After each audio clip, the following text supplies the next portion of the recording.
The system picks 8 lucky winners to play a new game, with a prize of $100,000. When all 8 individuals reach the designated house, they were required to register and change into special attire. This will assist in tracking their movements during the challenge. Adam isn't particularly fond of these clothes, so, as he is overweight, some of the players decide to get to know each other. Andra is a former soldier from an artillery platoon, but a voice interrupts, asking to pass. They entered a new room that had virtual reality suits ready for them. However, before they could put them on, the players, they must stand on the scanner and provide their in-game nickname. Adam can't believe it. He never expected this. Thought these virtual reality suits were just for the wealthy. Zot was a little puzzled as he picked out his own. Nick, he really didn't believe that he would end up being printed. Regarding the suit, it makes him unwilling to join the game, leading him to attempt an exit. However, he finds that the doors have already been locked. When players activate the helmet, the world transforms instantly, taking them to a war-torn city. Standard costumes are replaced with military uniforms. The voices are unable to tell what they see apart from reality. Only the sense of touch keeps the confusion away. Suddenly, Sergeant Shelley, out of curiosity, reaches out and passes her hand through his body. As he too is part of this game, the sergeant leads them over to the room where the weapons are stored. In reality, they also hold the gun, but unrealistically. Although in the game it can shoot, it actually even has some recoil too. The sergeant takes out a gun and shoots at the player, causing the player's body armor to vanish completely. That was an important lesson learned. Each of them has 1 extra life. However, after they get hit a second time, a timer begins, during which they must use their first aid kit. Each person is allowed only 1 first aid kit. The first task they face is to eliminate the bandits who are trapped inside. In this house, proceed to descend to the first floor level. As a reward, they get money. Andre, being ex-military, goes first. Entering the corridor, they spot the enemy. A bullet barrage forces them to hide, but Andre, he remained undeterred and effectively eliminated the threat. The squad heads downstairs and discovers the rifles there. With their enhanced fighting strength, the squad has grown more confident. However, Adam is a terrible marksman, which results in him failing to hit the enemies despite firing a full clip. Andre steps in to assist his comrade, but he himself ends up in the field. Meanwhile, Taylor was extremely panicked throughout the situation. She admits she shouldn't have joined this game. She arrived here in place of her friend. Shaylee tells her she's safe here, as it's just a video game. Her confidence significantly diminishes when Carl manages to get a second hit in. In reality, Carl experiences an intense and wild pain that subsides only after the first aid kit is applied. The squad decides to take a break, during which Carl reasons that they might be caught up in some sort of show. Zod attempts to remove his helmet, but the mount refuses to disengage. Could it be that they're being experimented on?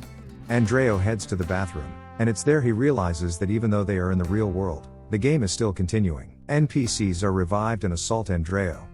Players wear helmets to destroy foes.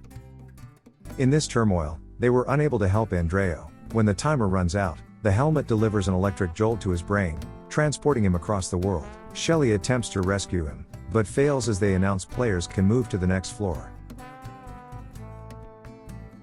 Zahid suggests being hit with a fire extinguisher, but it fails.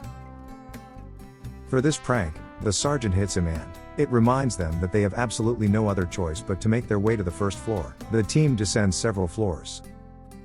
On every floor, they are provided with a new weapon, for example, a knife. This floor is filled with explosive gas, and a shot will cause an explosion. By now, they're nearly out of body armor and first aid kits. During the break, the players truly see what is real. Night has already fallen, and they choose to break the glass. The sergeant punishes them again. Zahid trips and breaks his leg. The sergeant jokes that next time he'll kill someone. The first aid kit is useless because Zahid's leg is broken for real. He tells the squad to proceed without him, then he dies. On the new floor, Marco catches Paula. Taylor runs away in a panic and hides in the restroom. That's when the thug enters and begins to inspect each stall one by one. Taylor knows she must act to save herself and strikes the bandit first. After sweeping the floor, Edward leads the leaderboard. They start talking about their lives and notice something in common. They have no relatives, which means no one searches once they're missing. That's why they were picked. The squad descends to another level and discovers the sergeant assaulting the hostage. He says there's a bomb concealed in the basement, and the only person who knows the code is the hostage. Edward quickly forces the hostage to give the code. Adam enters, unaware it starts the countdown. They have 30 minutes to disarm. Taylor kills the hostage. Mark blames Adam. He wants to punch him, but is prevented by the helmet screen. That's when Marka lifts the screen and hits him one more time. Their argument is interrupted by the sergeant, who asks them to get into the elevator. After traveling a few floors, the elevator stops. Marka opens the doors, allowing the squad to leave, but here he has other plans for Adam. He goes down to the third floor with him. The floor is where they discover the crashed helicopter. Adam required Mark to help him get out of it. They set a trap for him and force him to go ahead, which results in Adam being shot and ultimately losing his life. Meanwhile, another squad discovers a weapon. A bandit appears throwing a smoke grenade. This really scares Carl, as in, his girlfriend died in a fire in the past, and he blames himself for her death. Shella manages to calm him down and convince him to continue on the trail.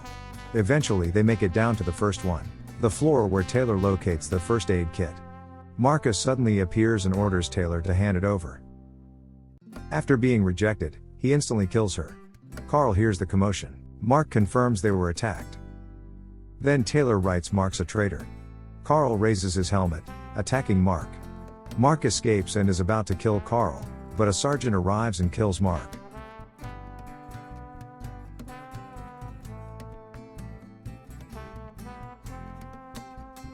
The trio has 7 minutes to defuse the bomb.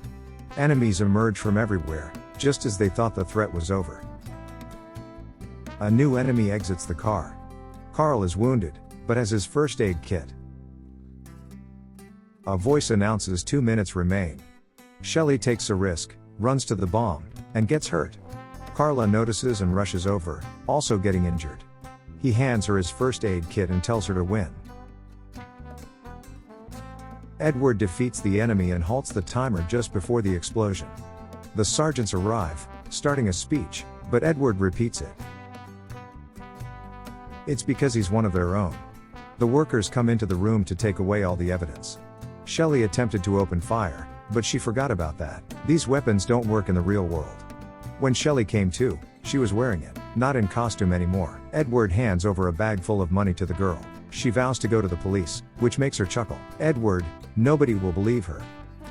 The worker was supposed to put the girl to sleep, but she grabs the substance and shuts the man down. Then, she breaks the lanterns, and with her experience, nothing stops her from eliminating everyone. Edward pleads for his life, but Shelley avenges her friends and leaves the money. This ends the movie. We appreciate your likes. We'll return soon. Bye.